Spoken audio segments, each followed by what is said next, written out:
कालिया नाग के क्षेत्र में जाकर कोई भी जीवित वापस ना लौट सको।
ये क्या किया वाना ने? कालिया नाग तो उसे देखते ही निकल जाएगा।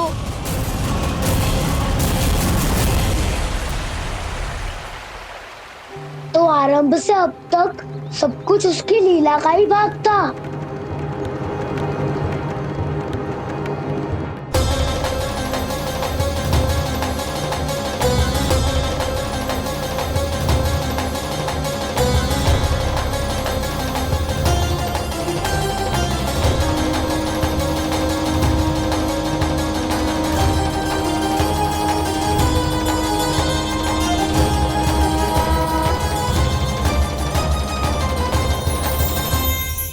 इतना सुंदर रूप, मन मोहने वाली मुस्कान, अद्भुत तेज और भगवान जैसी दिव्यता।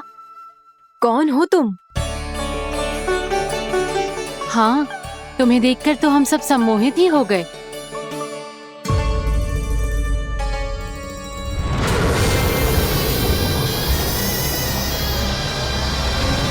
तुम जो भी हो बालक, वापस लौट जाओ। हमारा हृदय तुम्हें ही देखते रहना चाहता है, किंतु यदि हमारे पति जाग गए तो तुम्हें अवश्य हानि पहुंचाएंगे। ये बहुत विषैले है बालक, कालकोट जैसे भयानक। इनके विष से तुम नहीं बच सकोगे। नंदराज, कालिया नाग के विष का प्रभाव बढ़ते ही जा रहा है। पहले 8 कोस तक उसके विष का प्रभाव था, अब तो 1 योजन से अधिक क्षेत्रों में फैलो है। जल पीने के प्रयास से अनेक पशु मारे गए हैं और नदी के निकट के वृक्ष और वनस्पति सब नष्ट होने लगे।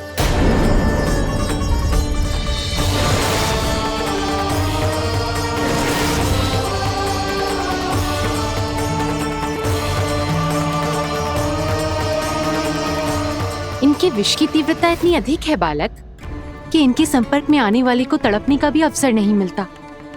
इनके विष की अग्नि क्षण भर से भी कम समय में प्राणवायु को जलाकर राख कर देती है।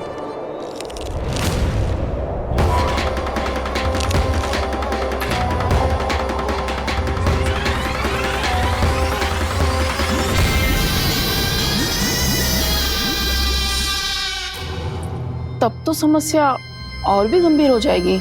मैंने तो सुनो है कि कालिया नाग कम से कम 2 योजन लंबा है, सैकड़ों फन है उसके।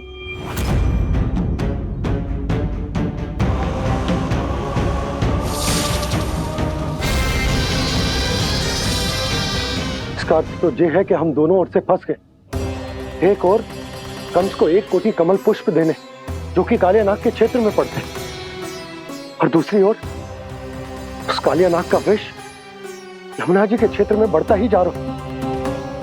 इसके कारण हम ही नहीं, निर्दोष पशु पक्षी भी संकट में। इन दोनों समस्याओं का एक ही समाधान है, उस कालिया नाग का सामना करना। और ये ना समझ आ रहा कि हम ये करेंगे कैसे, क्योंकि ये बात साधारण मनुष्य के बस की ना है। हमारे लिए ये असंभव है।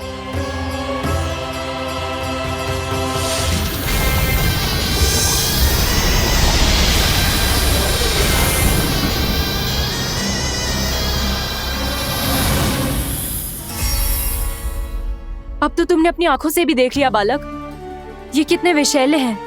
नींद में भी विष उगलते हैं। इससे पहले कि तुम्हें कुछ हो जाए, चले जाओ यहाँ से, मान लो हमारी बात। आप सब मुझे जानती भी नहीं और फिर भी मेरी इतनी चिंता कर रही हैं आप। माँ की ममता भेदभाव नहीं जानती। तुम भी किसी के पुत्र हो और हम सब भी माँ हैं। एक माँ को हर बालक में अपनी ही संतान दिखाई देती है, इसलिए हम तुमसे विनती करते हैं, वापस चले जाओ, बचा लो अपने प्राण। मेरी चिंता मत कीजिए, मुझे कुछ नहीं होगा। होगा, अनर्थ होगा यदि ये उठ गए तो।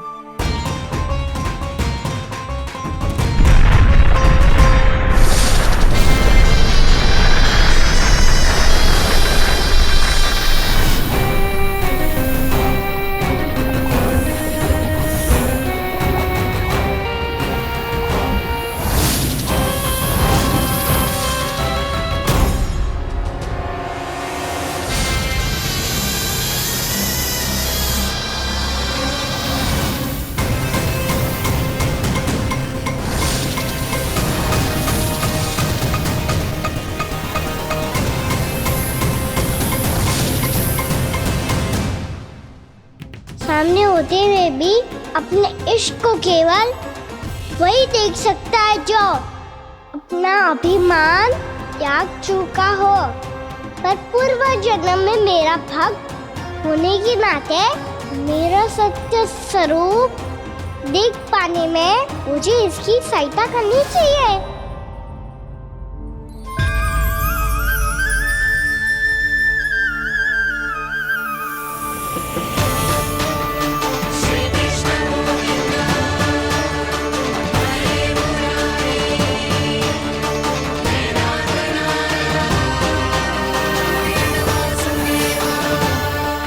देखो हमारा छोटा सा कान्हा कैसे डट के खड़ा हुआ है।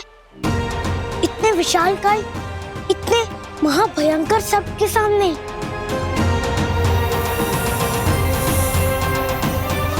ये कोई भगवान नहीं है जो इसके सामने हाथ जोड़ रही हो तुम सब।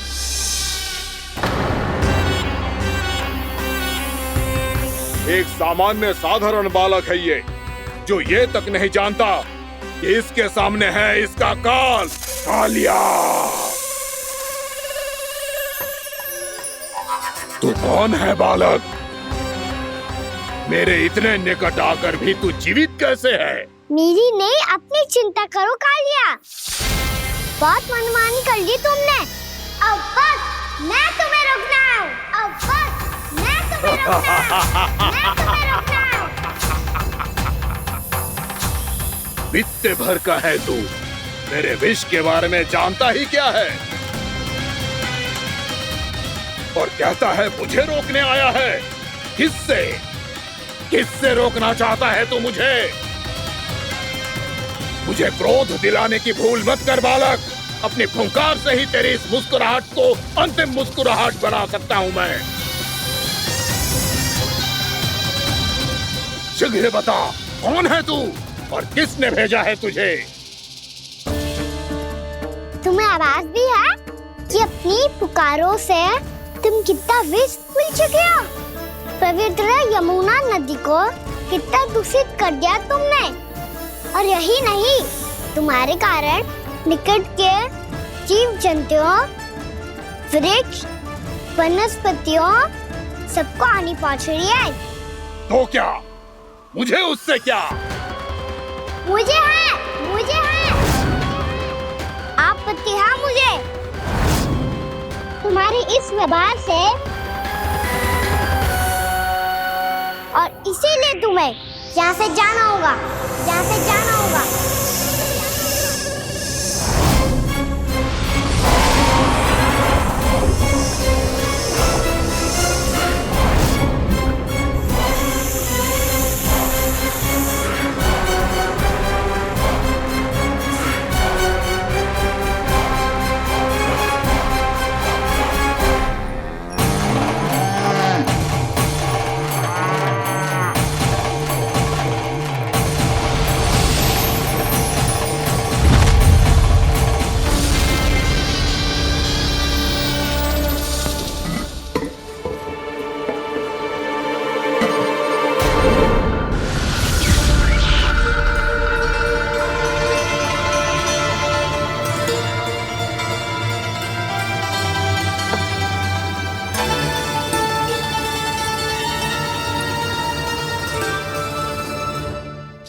मुझे आदेश देने का साहस भी कैसे किया तूने?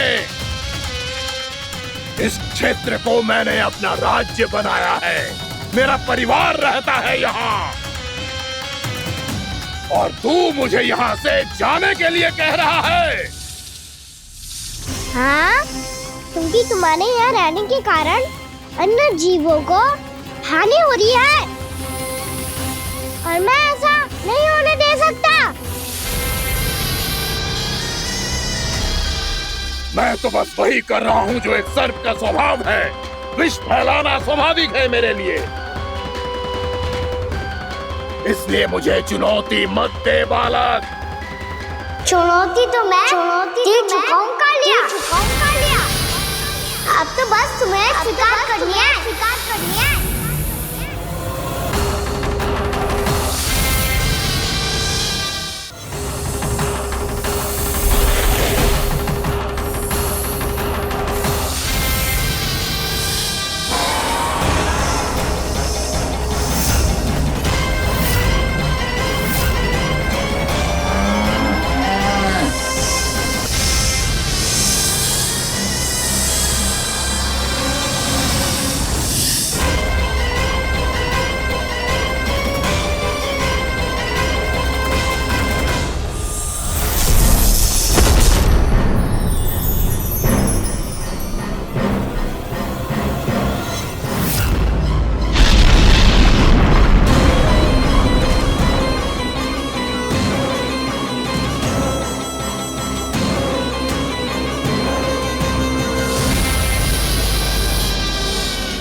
मैं भी चेतावनी दे रहा हूँ, यहाँ से चले जाओ। अपनी भूल को पहचानो कालिया, तुम जो कर रहे हो अनुचित है।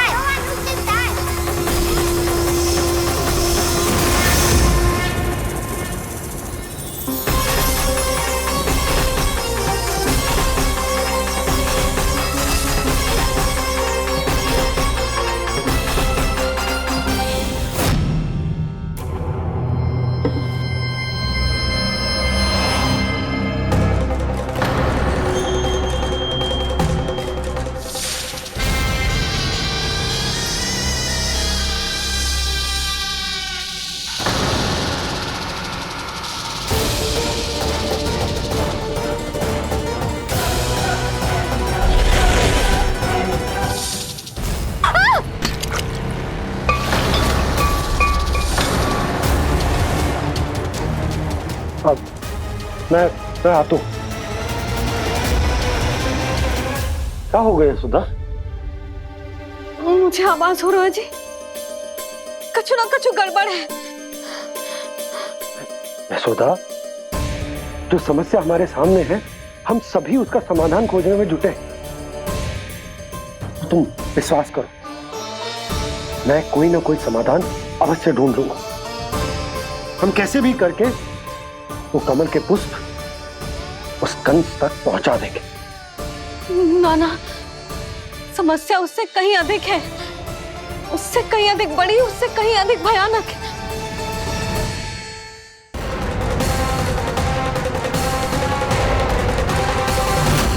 इसकी ये बूंद से ही सबके प्राण चले जाते हैं।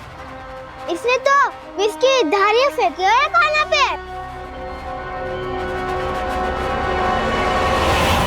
कान्हा कैसे बच्चे को अधिक विष से? इसका विष तो क्या, ये सर स्वयं भी छू तक नहीं पाएगा हमारे कान्हा को।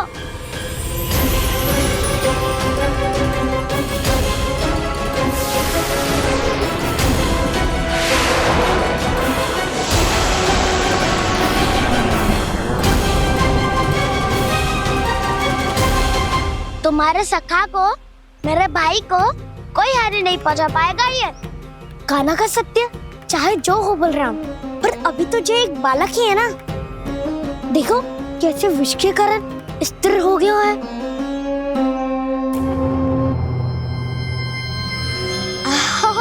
हाउ सर्फ ने कितनी आसानी से अपनी पूंछ से बांध लिया है। मुझे यहाँ से भगाना चाहता था ना तू? अब मैं तुझे दिखाऊंगा अपना सामर्थ्य। ये मूर्ख किसे बांधना चाहता है अपनी पूंछ में? उन्हें जिनका विस्तार सारे ब्रह्मांड में है, या उन्हें जो स्वयं अनंत है? पर देवराज, प्रभु ऐसा करने ही क्यों दे रहे हैं कालिया को?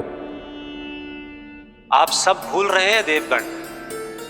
कालिया पूर्व जन्म में प्रभु का बहुत बड़ा भक्त था। उसी भक्ति का फल मिल रहा है अब इसे। वैसे भी भक्तों के मन का भाव सबल हो तो भगवान तो सहज ही बंध जाते।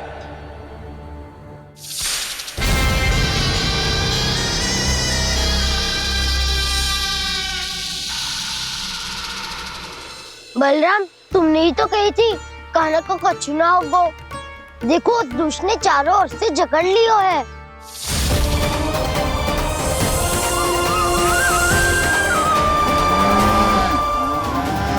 ये क्या कह रही हो तुम?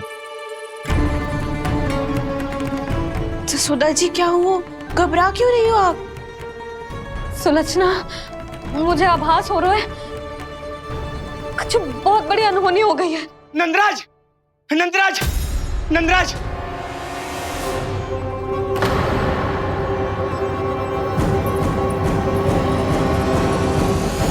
नंदराज, कान्हा ने जमदग्नि नदी में छलांग लगा दी है। कान्हा ने जमदग्नि नदी में छलांग लगा दी है। कान्हा ने जमदग्नि नदी में छलांग लगा दी है। कान्हा जमुना में कूद गया है। मुझे लगा था आज कछु गड़बड़ होने वाली है। मुझे आज कान्हा को ना जाने देना चाहिए था।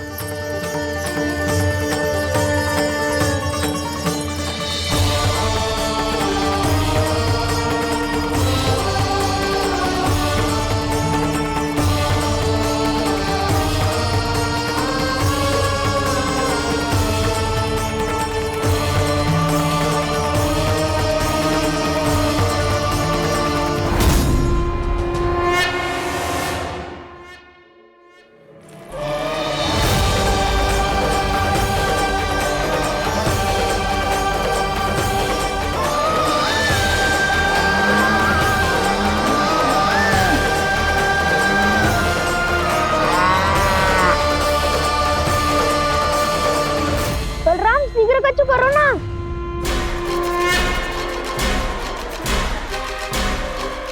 कुछ भी करो पर कान्हा को बचाओ। नाग बहुत भयंकर है। कान्हा अकेले ना संभाल पाएगा इसे।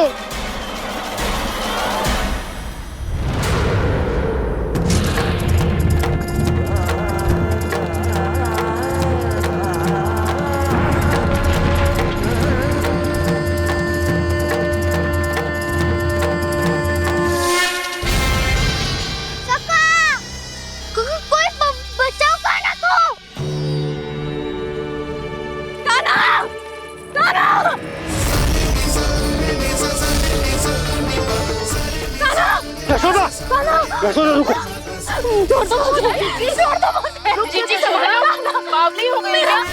जीजी संभालो। कान्हा, कान्हा।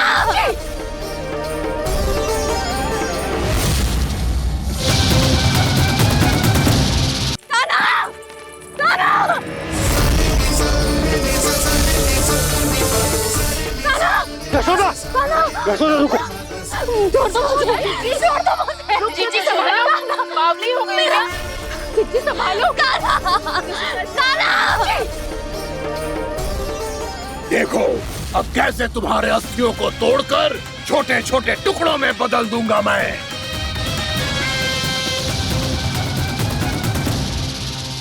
सुदाची, आप जाओगी तो आप भी फंस जाओगी।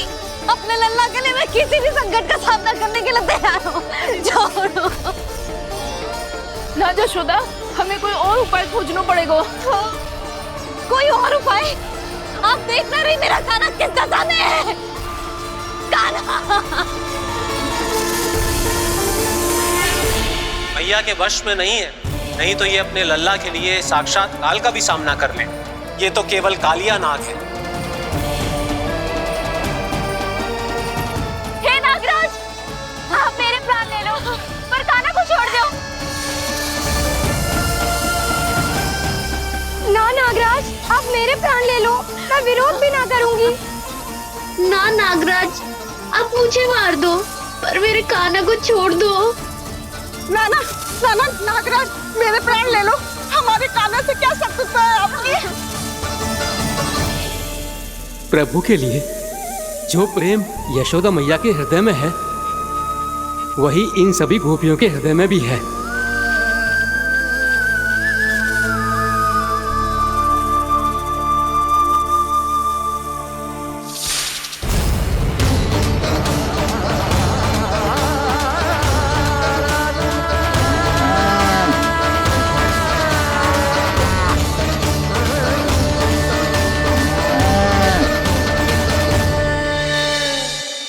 यशोदा, यशोदा, देखो इन गोपियों को, इन गैयाओं को, इन सब के मन में भी तुम्हारी भांति ही ममता भरी हुई। वो सब भी कान्हा से उतना ही प्रेम और स्नेह करती है, उतनी ही ममता से भरी हुई है जितनी कि तुम। तो तुम ही सोचो, जिसके साथ इतनी ममता और इतना स्नेह, इतना प्रेम, उसका कोई क्या कर सकता है? उस काले नाग का वेश इस सब आशीर्वादों के सामने कछु न है। कछु करो जी। उसे बोलो वो मेरे प्राण में से मेरे कान्हा को छोड़ दे। यशोदा,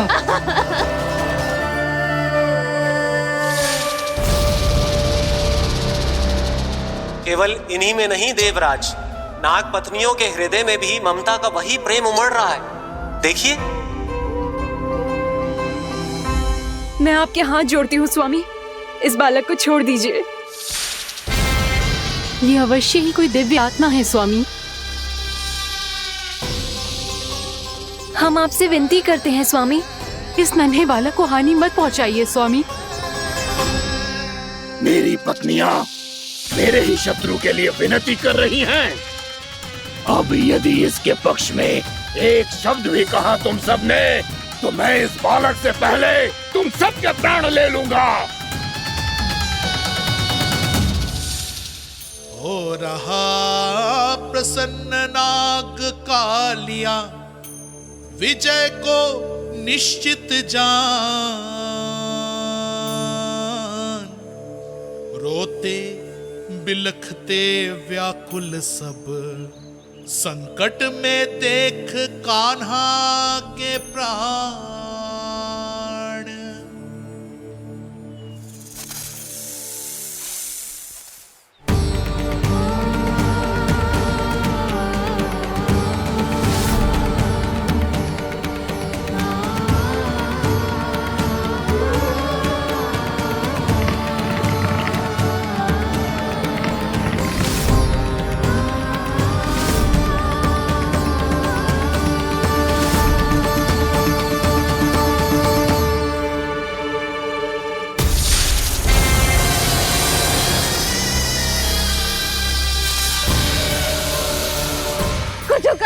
मेरे लल्ला को बचा लो, कोई तो कुछ करो। जीजी, संभालो जीजी। यशोदा, यशोदा तुम शांत हो जाओ, मैं कान्हा को वापस लेकर आऊंगा। मैं रक्षा करूंगा उसकी। ना नंदराज, नंदराज नहीं। कम से कम आप तो समझो नंदराज, कालिया के पास आप जाओगे तो आप भी फंस जाओगे।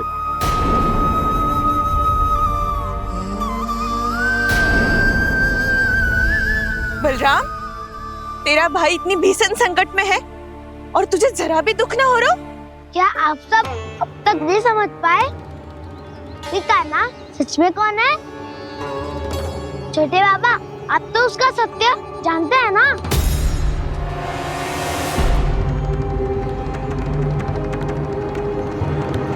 मानता हूँ कि आप सब कान्हा के रहस्य के बारे में नहीं जानते, पर क्या उसके जन्म से आज तक घटी एक से बढ़कर एक विचित्र घटनाओं को भी भूल गए हैं आप सब? भूल गए हैं कि कैसी पूतना जैसी राक्षसी उसका कुछ बिगाड़ नहीं पाई, कैसे तरनावती जैसा भयानक राक्षस उसे एक खरोच भी नहीं दे पाया था।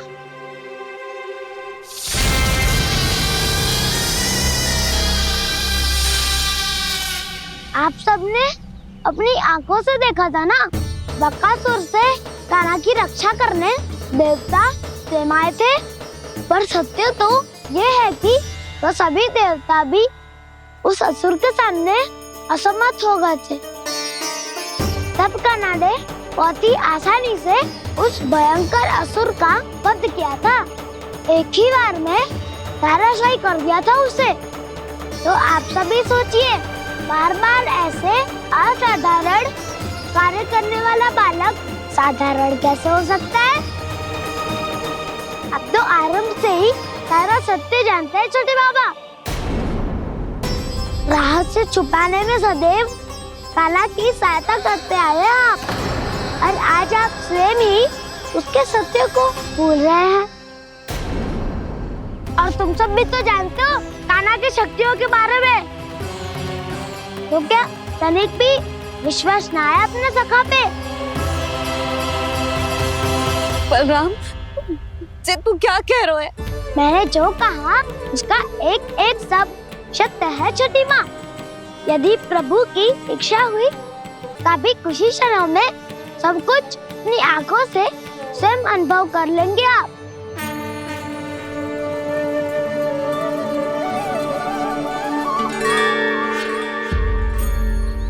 शांताकारं भुजगशयनं पद्मनाभं सुरेशं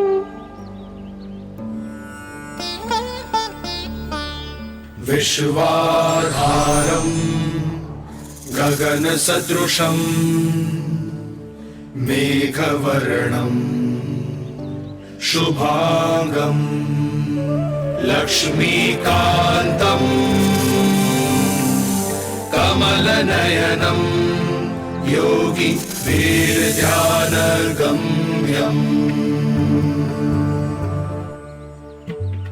वन्दे विष्णुं भवभयहरं सर्वलोकैकनाथम्।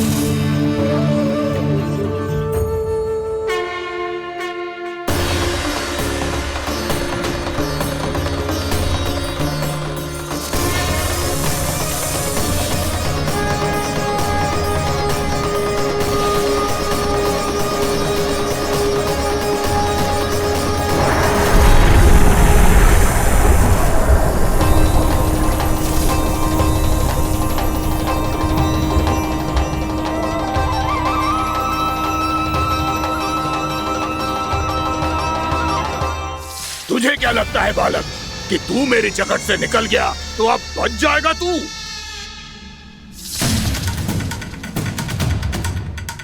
मेरे विष से अपनी प्राण रक्षा करने में सफल रहा, मेरी जकड़ से भी छूट गया, पर मेरे दंश से नहीं बच पाएगा।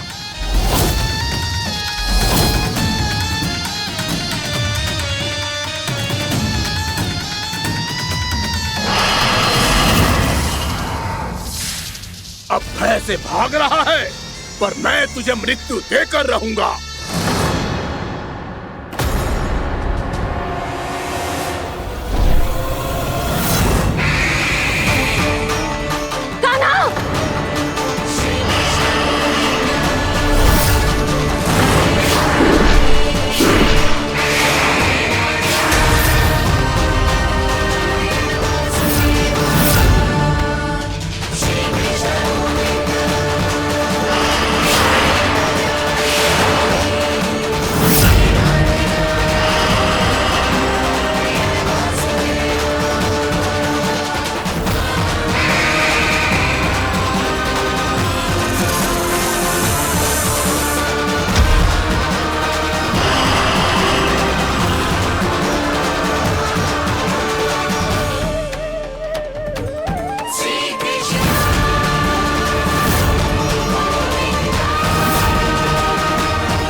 मेरा नन्हा सा कान्हा कितनी देर भाग पाएगा?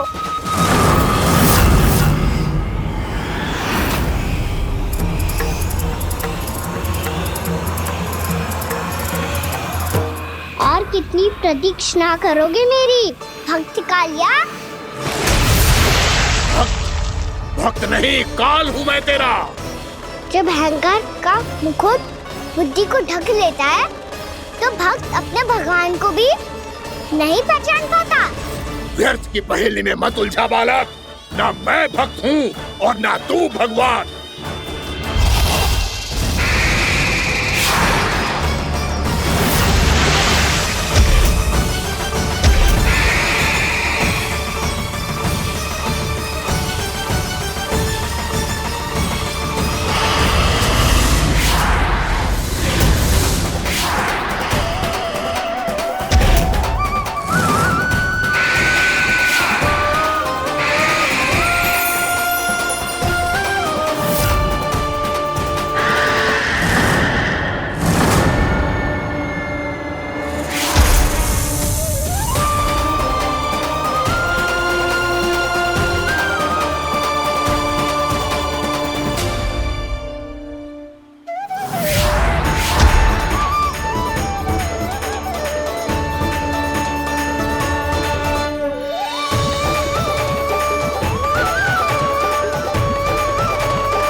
उसे छूकर कालिया नाग का हलाहल जैसा विष भी चरणामृत बन गया है और यमुना जी के जल में फैल चुके विष के प्रभाव को भी नष्ट कर रहा है।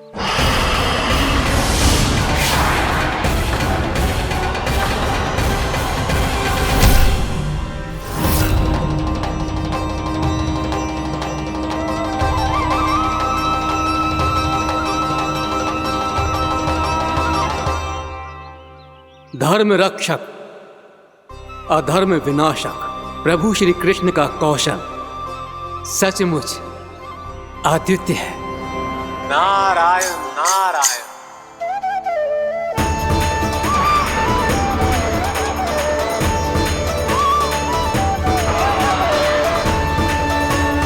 मेरा भार तुम्हारे भीतर के अहंकार का प्रतीक है कालिया। अब तुम्हारा अहंकार, तुम्हारा अनपान मेरे पाँव के नीचे है और तुम्हारी पूंछ अर्थात तुम्हारे प्राण मेरे हाथ में। अब तुम क्या करोगे भक्त?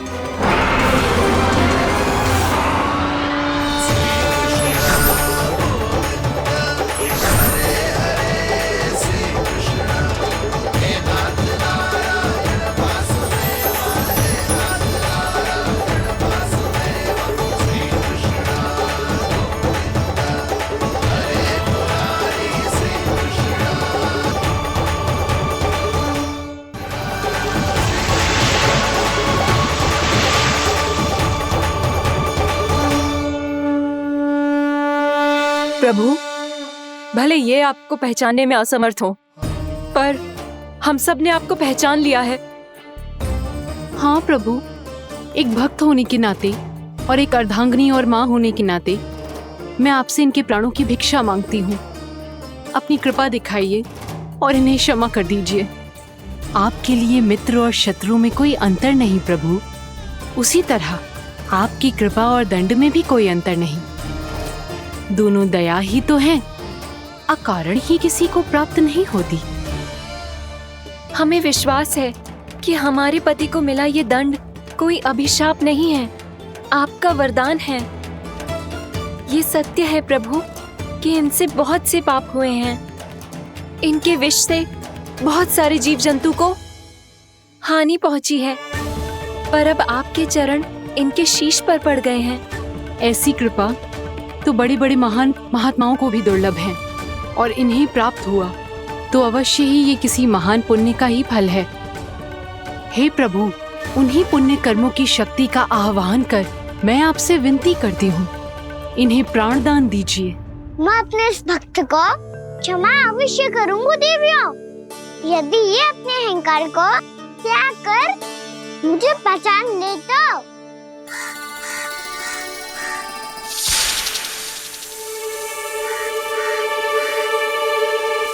मैं तुम्हें श्राप देता हूँ, जितनी विषैली तुम्हारी जिह्वा है उतने ही विषैले सर्प बन जाओ तुम।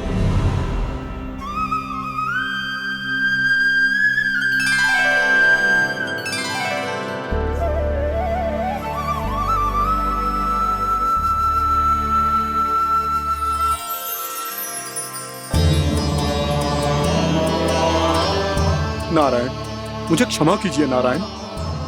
मैं तो आपका परम भक्त था, किंतु मैं आपको पहचान नहीं सका। इसका दंड तो मुझे मिलना ही था, किंतु मैं अब प्रायश्चित करना चाहता हूं। इसके लिए यदि आप मेरे प्राण भी ले लेंगे तो भी मुझे कोई दुख नहीं होगा। मैं अपना जीवन, मृत्यु और अपना अस्तित्व सब कुछ आपको समर्पित करता हूं। तुम्हें तुम्हारी क्रोध के कारण श्राप मिला, जिसे विशाल सर्प के रूप में तुम्हारा जन्म हुआ, और सर्प का तो स्वभाव है विष फैलाना। इसीलिए तुम्हें दंड नहीं दूंगा मैं, सिर्फ सभी अपराधों का पश्चाताप कर लिया।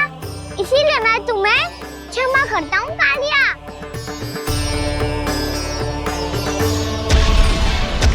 पर तुम्हें यहाँ से दूर समुद्र के बीच जाकर रहना होगा, जहाँ किसी निर्दोष का जीवन तुम्हारे विष से प्रभावित ना हो।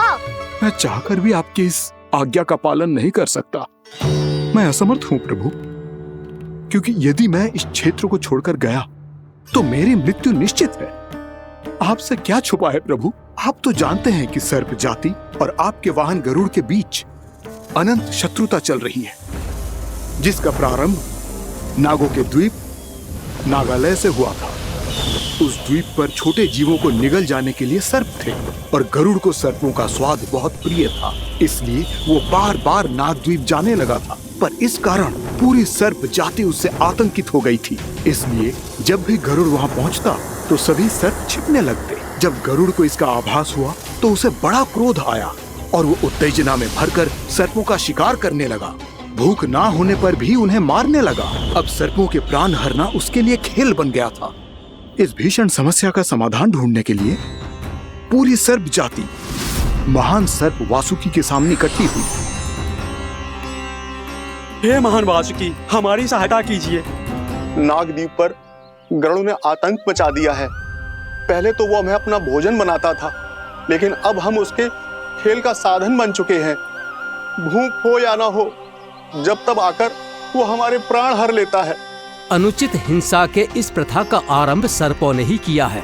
पहले आप सबने पूरे द्वीप पर अधिकार कर लिया, फिर आहार के साथ साथ आनंद के लिए भी आप सभी ने निर्दोष जीवों की हत्या की।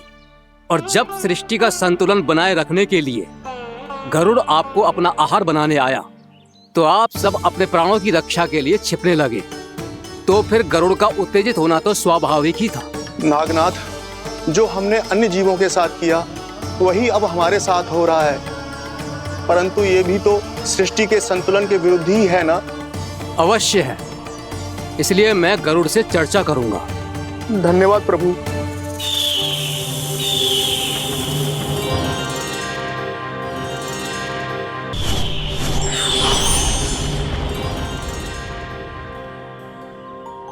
श्री नारायण के वाहन पक्षीराज गरुड़, मैं संपूर्ण सर्प जाति की ओर से आपसे एक निवेदन करने आया हूँ। कहिए, क्या कहना चाहते हैं आप? हे पक्षीराज, यदि आप हम पर ऐसे ही आक्रमण करते रहे तो शीघ्र ही हमारी प्रजाति समाप्त हो जाएगी। इसीलिए हमारी आपसे विनती है, यदि आप उचित समझें तो सर्पों के किसी एक घर से हम आपको एक सर्प प्रतिदिन अर्पित करेंगे। आप उसको आहार बनाइए और अन्य सर्पों को जीवित रहने का अधिकार दीजिए। मुझे स्वीकार है। तब से प्रतिदिन किसी एक घर से एक सर्प गरुड़ के भोजन के लिए भेजा जाने लगा। समय के साथ मेरे घर की भी बारी आई, परंतु मैंने एक बहुत बड़ी भूल कर दी। समय आ गया है स्वामी। आज गरुड़ के आहार के लिए इसे चुना गया है। कौन है यह गरुड़ और क्यों दूं मैं इसे कोई भेंट? स्वामी, सभी सर्प राज्यों और गरुड़ के बीच में यही समझौता हुआ है। हमें इसका सम्मान करना ही होगा। मैंने कोई समझौता नहीं किया, मैंने कोई वचन नहीं दिया और ना ही मैं किसी गरुड़ से भयभीत होता हूँ। यदि इस राज्य में किसी को सर्पों को अपना आहार बनाने का अधिकार है तो वो केवल मुझे है। अब से गरुड़ को दी जाने वाली हर भेंट मुझे दी जाएगी, महाविषधारी महान नागराज कालिया को। यह और कुछ नहीं, मेरा अभिमान था प्रभु, और यह मेरे इस जन्म की सबसे बड़ी भूल थी। क्योंकि फिर जब गरुड़ को इस बारे में पता चला तो कालिया, अभिमान में आकर तूने अपने काल को ललकारा है। जिस कालिया के नाम में ही काल छिपा है, तू उसे ललकारने का दुस्साहस कर रहा है गरुड़। स्वयं को भगवान विष्णु का वाहन कहता है तो वाहन का ही कर्म कर। स्मरण रख, इस धरती के सर्वश्रेष्ठ योद्धाओं के लिए भी मैं मृत्यु का दूत हूँ। विनाश काले विपरीत बुद्धि। तुझ जैसे मूर्ख सदा इस युक्ति को सार्थक करते आए हैं। अपने विनाश को आमंत्रण किया है तो अब भोग।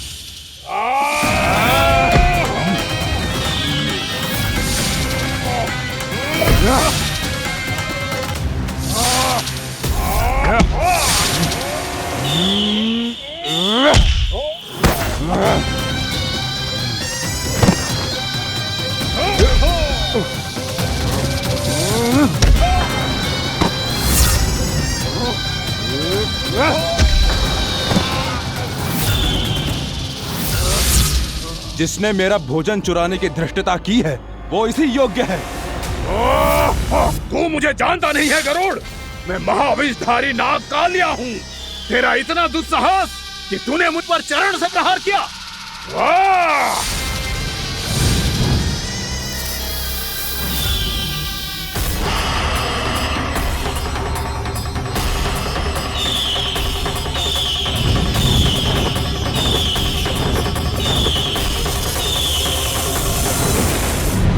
मैं अपने अभिमान में भूल गया था कि गरुड़ मुझसे कहीं अधिक शक्तिशाली है। इसलिए अपने प्राणों की रक्षा करने के लिए मैं एक स्थान से दूसरे स्थान भागने लगा। नदियां, पर्वत, यहां तक कि मैंने सागर भी लांघ डाला, पर मैं जहां भी जाता गरुड़ के रूप में मेरा काल वहीं आ जाता। इसीलिए मृत्यु की आशंका से भयभीत होकर मैं अपने बड़े भाई मां कद्रू के प्रथम पुत्र अनंत शेषनाग से राय लेने चला गया। भैया, मैं यहां आपसे आपकी सहायता लेने आया हूं। मेरी एक छोटी सी भूल के कारण यह गरुड़ मेरा पीछा कर रहा है। मुझे हर समय हर स्थान पे ढूंढते रहता है। यदि उसने मुझे ढूंढ लिया तो वो निश्चित ही मेरे प्राण ले लेगा। मुझे कोई ऐसा स्थान बताइए जहां मैं अपनी पत्नी और अपनी संतानों के साथ शांति से रह सकूं। तुम यमुना नदी के किनारे वृंदावन क्षेत्र में जाके वास करो कालिया। गरुड़ वहां प्रवेश नहीं कर सकता क्योंकि उसे ऋषि सोबरी का श्राप मिला हुआ है।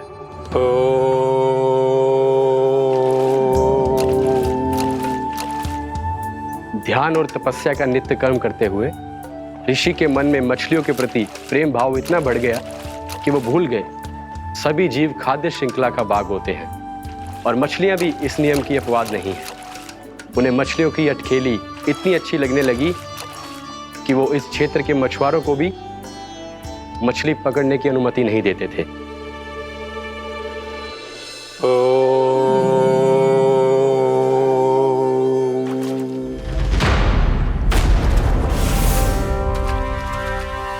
उस दिन वो उस पक्षी को नहीं रोक पाए, पर तब से सावधान रहने लगे। यहां तक कि अपने साधना से भी अधिक ध्यान वो पक्षियों पर केंद्रित करने लगे। ठहरो। इसी क्षण अपनी चोंच में पकड़ी इस मछली को छोड़ दो। तुम्हें इन मछलियों का आहार नहीं करना चाहिए पक्षीराज। ये तो खाद्य श्रृंखला का नियम है ऋषिवर। यदि मैं इनका आहार नहीं करूंगा तो कोई और पक्षी कर लेगा। मैं अपने आनंद या प्रतिशोध के लिए इनके प्राण नहीं ले रहा। ये तो बस मेरा भोजन है। पर यह मेरा तपस्या स्थल है। तुम यहाँ शिकार करके मेरी साधना में विघ्न नहीं डाल सकते पक्षीराज। यदि आपकी यही इच्छा है तो मैं आज के बाद यहाँ नहीं आऊंगा।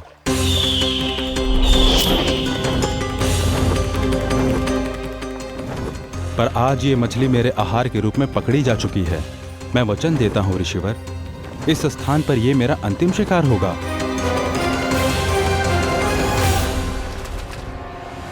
आज के बाद यदि तुमने वृंदावन की निकट उड़ान भी भरी तो तुम सैकड़ों टुकड़ों में फटकर मारे जाओगे पक्षीराज। ये मेरा श्राप है।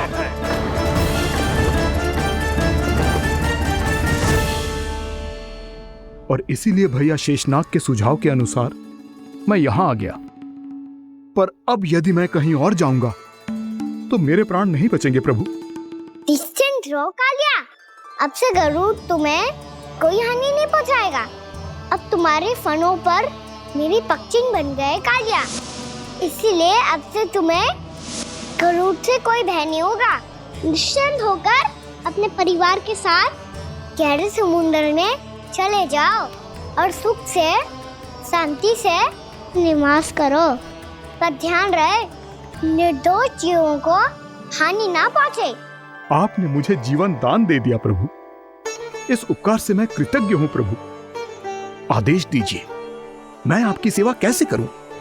तुम्हारे जल क्षेत्र से 1 कोटि कमल पुष्पों को लेने की अनुमति दे दो कालिया। यही मेरी सेवा होगी। प्रभु, ये तो मेरा सौभाग्य होगा।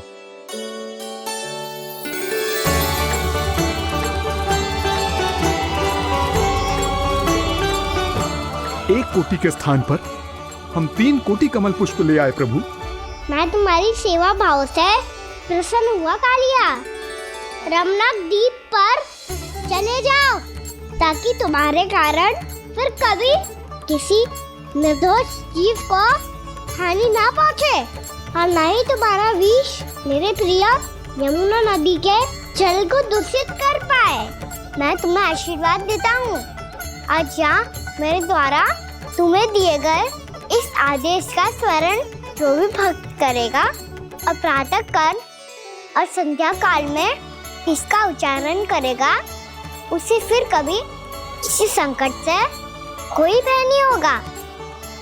ये स्थान अब से काला कुंड के नाम से जाना जाएगा। यहाँ पर स्नान करने वाला और देवताओं को इस क्षेत्र से जल का अर्घ्य देकर प्रसन्न करने वाला भक्त यदि मेरा स्मरण करके पास रखेगा तो वो अपने सभी पापों से शीघ्र ही मुक्त हो जाएगा।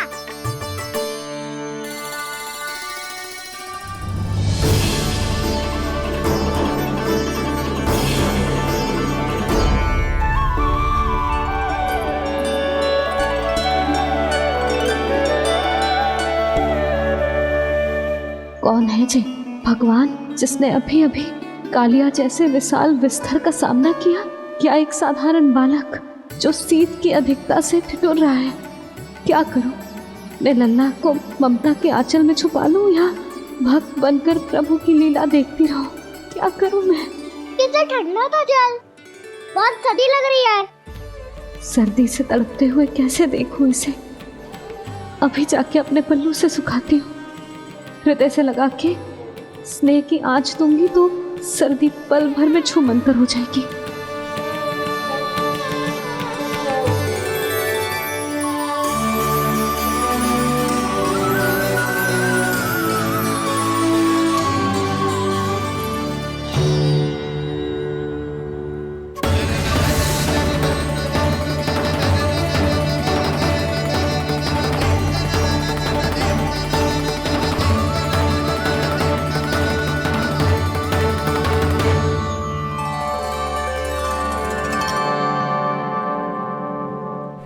मेरी आवश्यकता ना है इसे। ये तो सच्ची में भगवान ही है, जिसकी ठंड दूर करने के लिए स्वयं द्वादश आदित्य प्रकट हो गए हैं।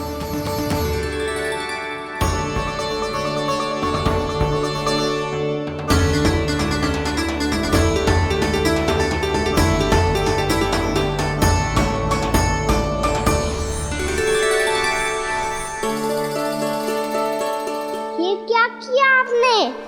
मैया मुझे अपने हृदय से लगाने वाली थी कि आप सब प्रकट हो गए।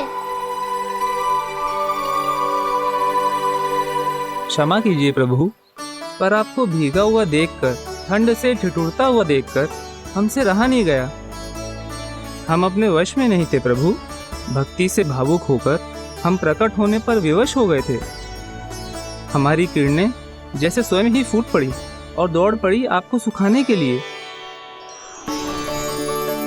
मैं आपका प्रेम, आपकी भक्ति समझता हूं आदित्यगण, और इसीलिए इस समय मैं जहां खड़ा हूं, इस स्थान को द्वादश आदित्य टीला के नाम से जाना जाएगा। द्वादश आदित्य टीला के नाम से जाना जाएगा। हम धन्य हो गए प्रभु। और कहाँ जा रहा है? जो गड़बड़ किया है उसे सुधारिए तो सही। प्रभु आज्ञा दीजिए। अपना दाब इतना अधिक बढ़ा दीजिए कि मुझे स्वेद आने लगे, ताकि मैया मुझे स्वेद में लीला देख के और भूल जाए कि मैं भगवान हूँ, और मैया मुझे अपनी गोद में उठा के ले जाए।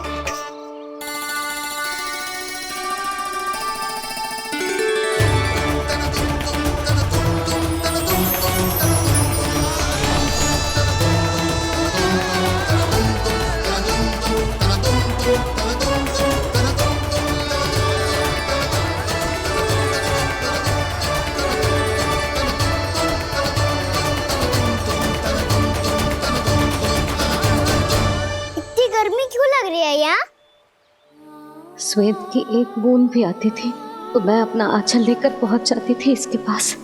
जानती ही नहीं थी कि चेतु स्वयं वायुदेव को आदेश दे सकते हैं कि वो बहने लगे और उसका सारा श्वेत सुखा दे। वायुदेव की आवश्यकता नहीं है मैया, मुझे आप ही चाहिए। लगता है जिस बात का भय था वही सत्य होने लगी है। भैया मेरे भगवान रूप को भूल नहीं पाएगी, और अब मेरे लिए उनके सत्य छुपा कर रख पाना कठिन हो जाएगा। कृष्णा कृष्णा हरे कृष्णा कृष्णा कृष्णा मुरली मनोहर कृष्णा गोपाला गोविंदा हे दामोदरा।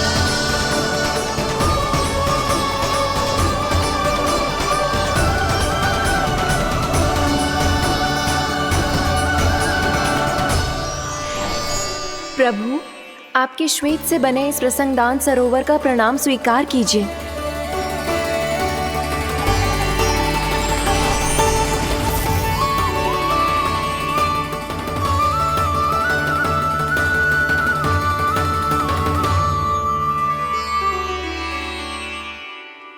ओहो, इस चमत्कार को देखकर भैया को और भी अधिक विश्वास हो जाएगा कि मैं भगवानी हूँ। अब कैसे मनाऊं मैया को कि मैं इनका लाई हूँ। बाबा है ना, अब तो यही सहायता करेंगे। श्री कृष्णा गोविंदा हरे हरे श्री कृष्णा गोविंदा हरे हरे श्री कृष्णा हरे मुरारी श्री कृष्णा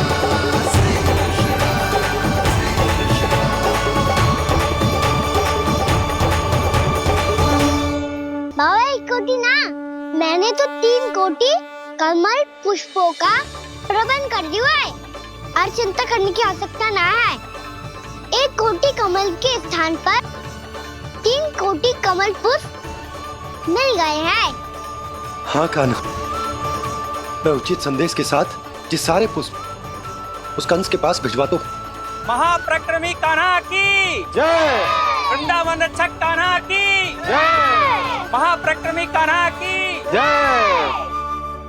भानु जी नंदराज, बाकी गांव वालों को लेकर ये सारे पुष्प इकट्ठा करो और कंस के दरबार में पहुंचाओ। जी।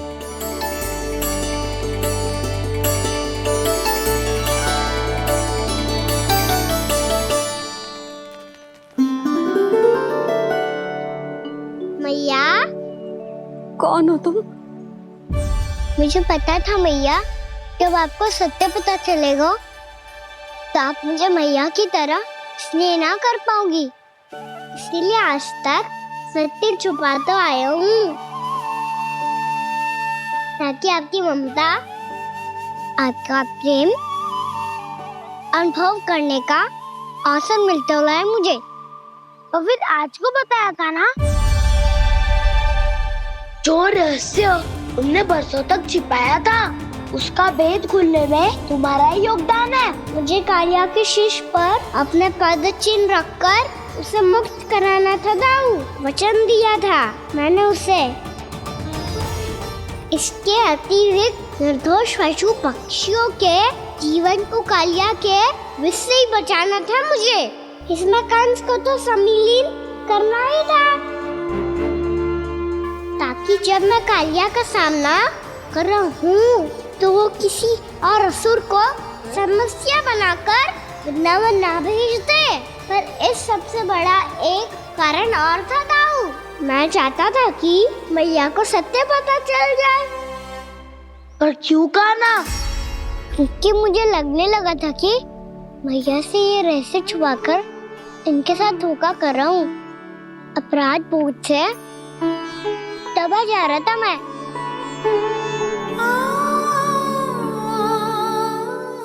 जो सत्य आपको, बाबा को, सभी को पता है, यहाँ तक कि मेरे सखा भी जानते हैं, वो सत्य मैंने मैया से छिपाया केवल इसी लोभ में कि मुझे इनकी ममता प्राप्त होती रहे। पर ऐसा करके मैं अपने से निस्वार्थ प्रेम करने वाली मैया को धोखा दे रहा था। आप ही बताओ दाऊ, जो इस संसार में मुझसे सबसे अधिक भरोसा करता है, उसी के साथ छल कैसे कर सकता हूँ मैं? हाँ, मैं नारायण का अवतार हूँ, पर अपनी मैया का छोटा सा लल्ला भी तो हूँ।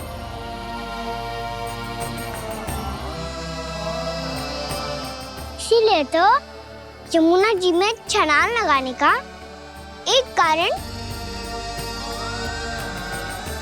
इस गेंद को लेने जाना भी था।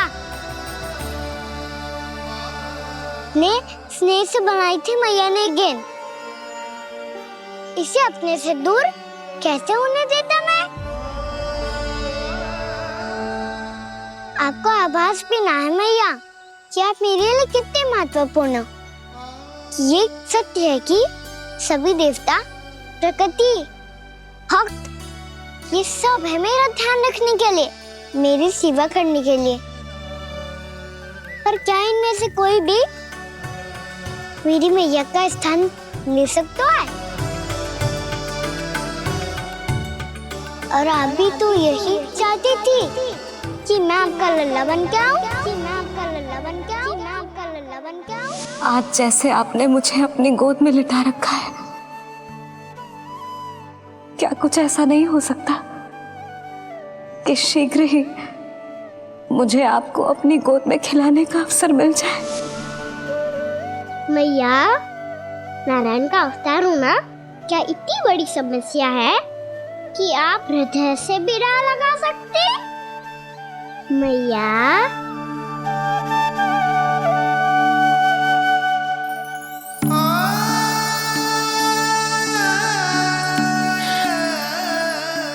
मेरा कान्हा, मेरा लल्ला।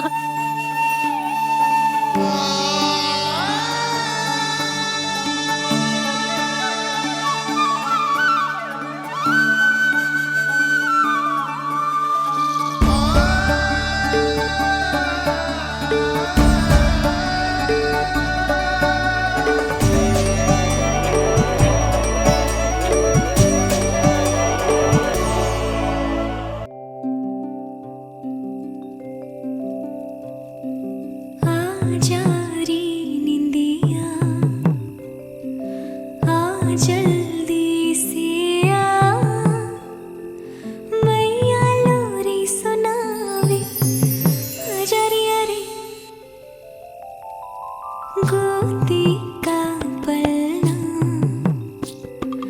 है बैया डोरी,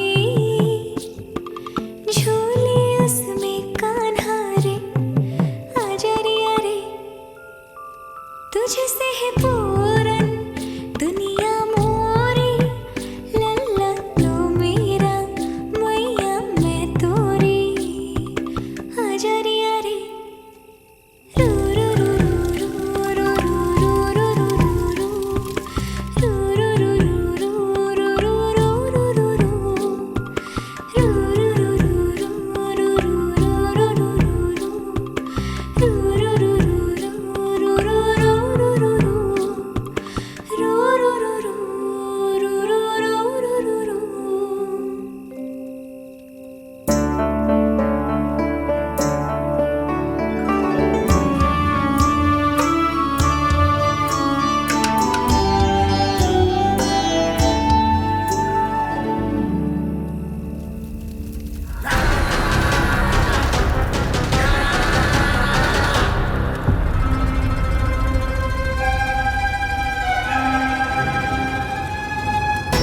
प्रभु शीघ्र ही कुछ कीजिए, अन्यथा पूरा वन ही जल जाएगा। मेरी सहायता कीजिए प्रभु।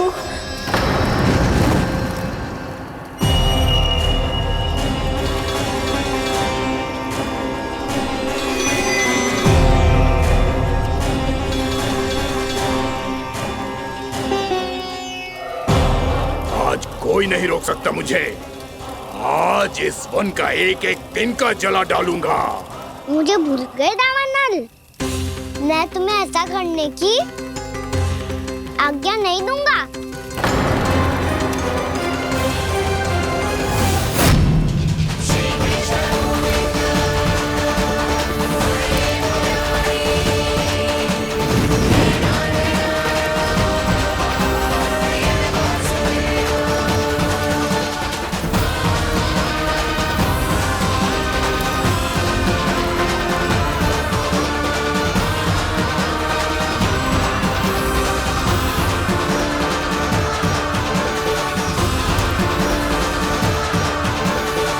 मैया की नींद में व्यवधान पहुंच रहा है, मुझे शीघ्रता करनी होगी।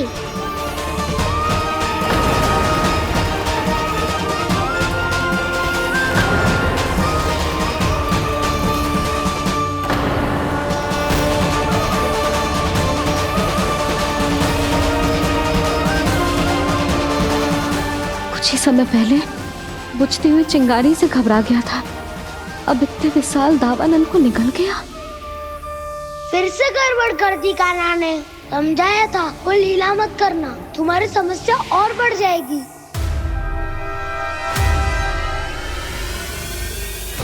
अब क्या करूं दाऊ?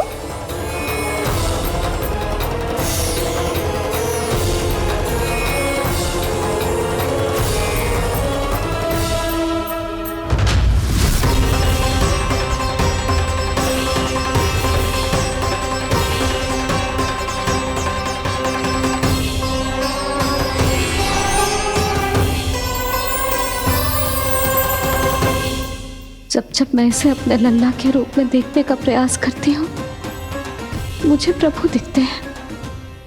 कैसे कैसे समझाऊं अपने आप को?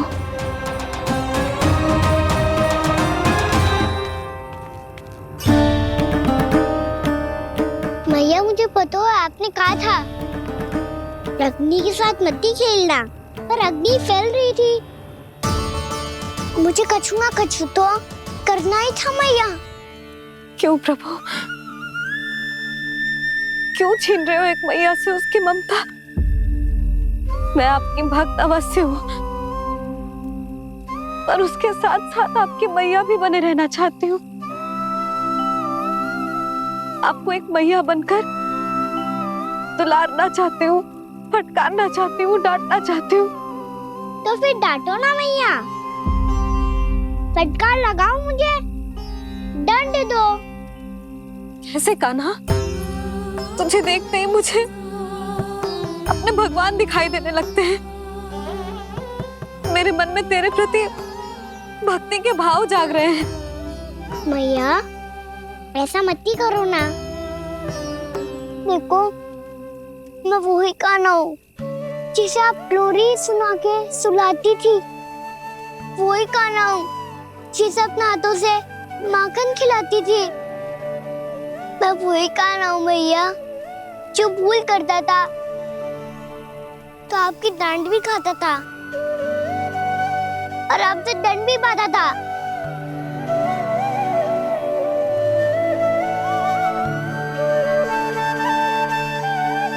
भैया, एक बार मेरी ओर देखो तो सही। मैं वो ही कान्हा हूँ जो आपकी पूंछ बनके पूरे वृंदावन में घूमता था। जैसे चलना बोलना सब सिखाया आपने। पहले मेरा सत्य जाने बिना आप मुझे अपने लल्ला की तरह व्यवहार करती थी। अब मेरा सत्य जानने के बाद भी अपने लल्ला की तरह ही मुझे अपनाना होगा, क्योंकि मैं तो वही हूँ, आपका कान्हा।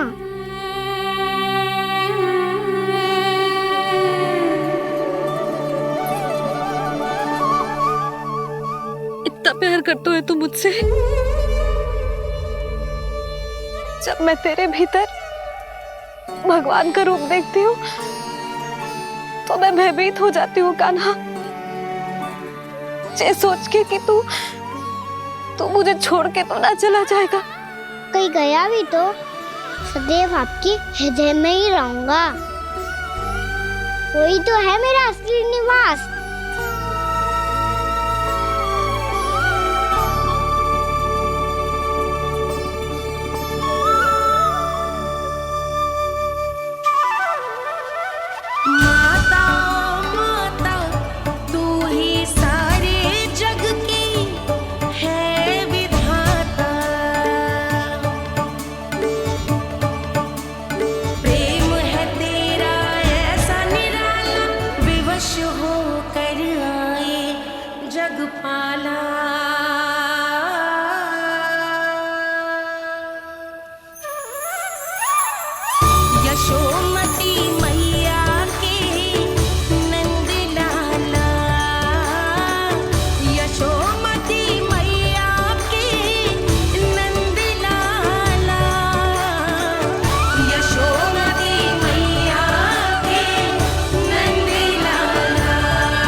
लल्ला, शीघ्र पैक कर, घर पहुंचकर झाड़ू बुहारी भी करनी है।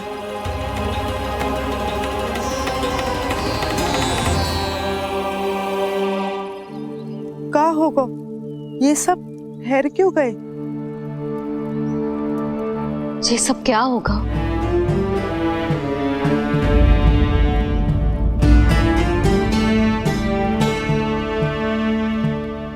कल ही तो हम इस क्षेत्र की सुंदरता की प्रशंसा कर रहे थे ना, और आज कछु बचो है तो बस चिंगारियां, भस्म का ढेर और विनाश का दृश्य। चिंता क्यों करती हो भाभी? जिसने इस वन को हम सबको जलने से बचाए हुए, वही इसे फिर से हरा भरा कर देगा।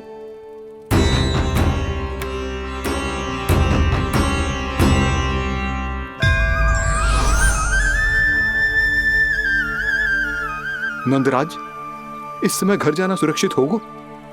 पूरा मार्ग जल गयो है। इन सुलगती चिंगारियों का ताप किसी बालक या वृद्ध के पांव में लग गो तो?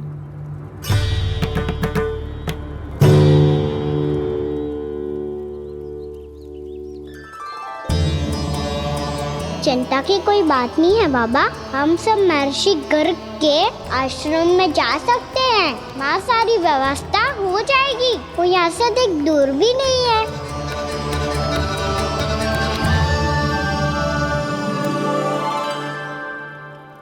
मुझे लगता है कि हम सबको ऋषि गर्ग के आश्रम जाना चाहिए। वहां चलकर कुछ समय उनकी सेवा करेंगे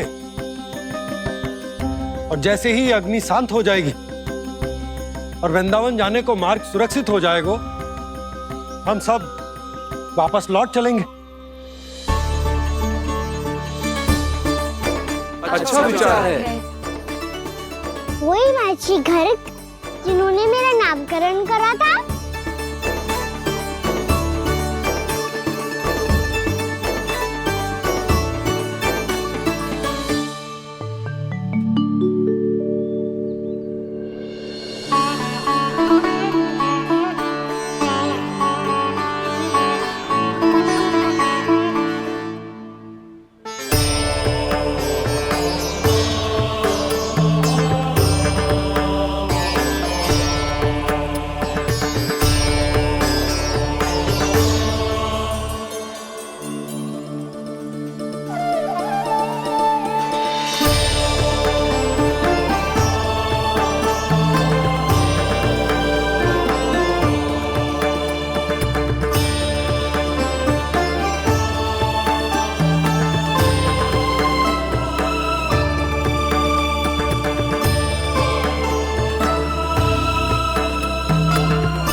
आज से तुम्हें सारा संसार जिस नाम से पहचानेगा वो नाम है कृष्ण। कृष्ण वो नाम है कृष्ण। कृष्ण वो नाम है कृष्ण। कृष्ण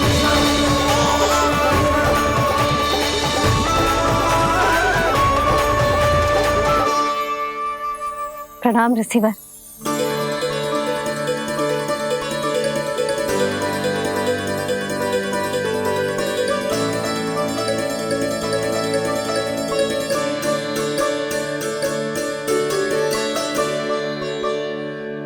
ऋषिवर, आपका स्वास्थ्य ठीक तो है ना?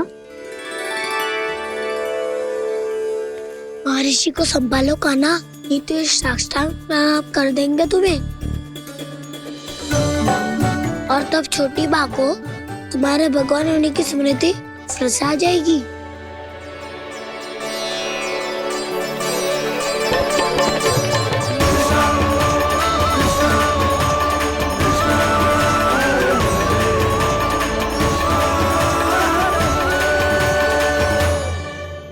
भक्तों को भगवान के दर्शन मिलते हैं, मुझे तो साक्षात भगवान ही मिल गए।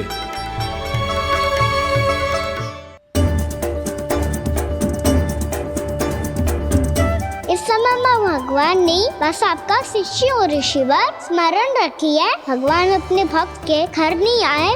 आज एक पुत्र अपनी मैया के साथ एक महर्षि के आश्रम आया है।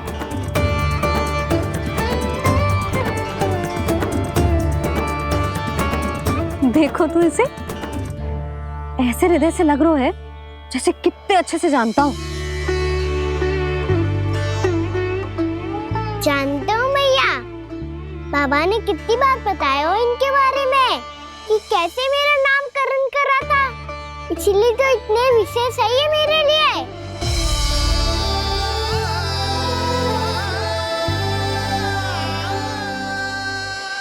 अच्छा ही है कि यशोदा जी भूल रही है कि इसका लल्ला स्वयं श्री नारायण का अवतार। आप सभी का यहाँ आना बहुत ही प्रसन्नता की बात है। आप आए हैं अपनी इच्छा से, परंतु मेरी इच्छा के बिना जा नहीं पाएंगे। आपके साथ समय बिताने हैं महर्षि, इतनी शीघ्र यहाँ से जाएंगे भी ना?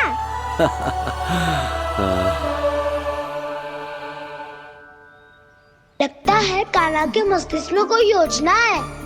कोई फिर से कोई लीला तो नहीं करने वाला ये।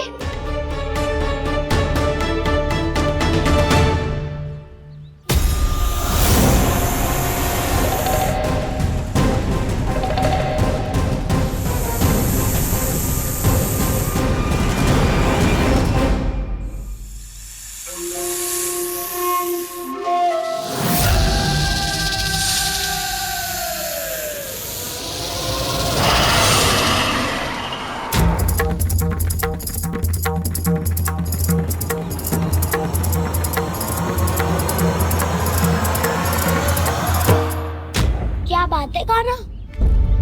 अपने दाऊ को नहीं बताओगे? कौन सी बात दाऊ? चाकचू क्यों तुम? कोई विशेष योजना बना रहे हो क्या? मैं कोई विशेष योजना कभी नहीं बताता दाऊ। जो होना होता है वो अपने आप हो जाता है। वैसे दाऊ योजना बनाओ भी क्यों? आज कुछ विशेष थोड़ी ना है।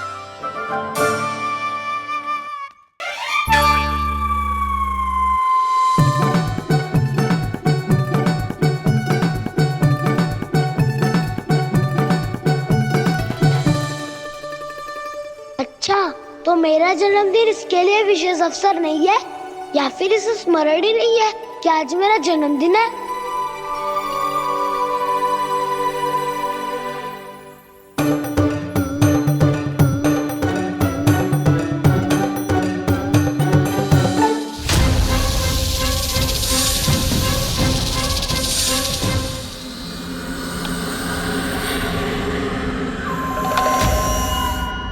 ओहो कान्हा, कितनी दूर फेंक दी? अब जाके लेके आनी पड़ेगी।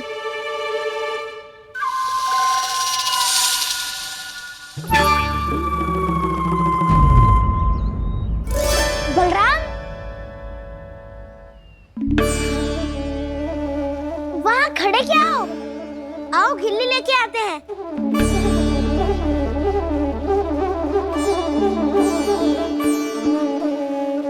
चलो भी।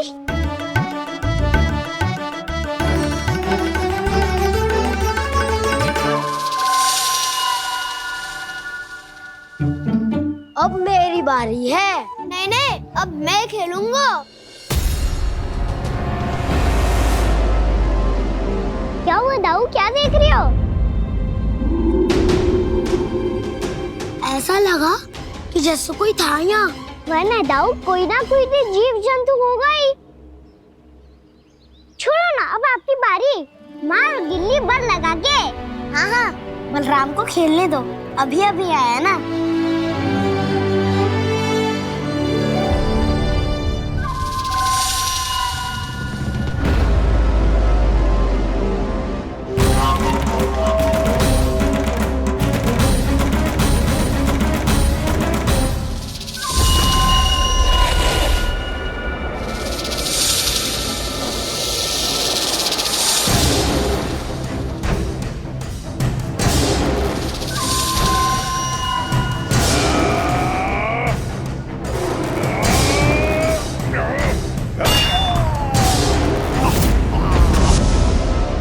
यही हत्या की थी ना उसने मेरे भाई बकासुर की, और वो सारे बालक बड़े चाव से देख रहे थे, प्रशंसा कर रहे थे उस मायावी की। मेरी बहन पूतना के हाथों से तो बच गए, किंतु अब मेरे क्रोध से, मेरे भीतर दहकती प्रतिशोध की अग्नि से अब ना तो वो बालक बचेंगे और ना ही वो विष्णु अवतार। और भूलना मत, महाराज ने क्या कहा था, सीधे सीधे उस मायावी का सामना नहीं करना है तुम्हें। वो बालक बहुत चतुर है।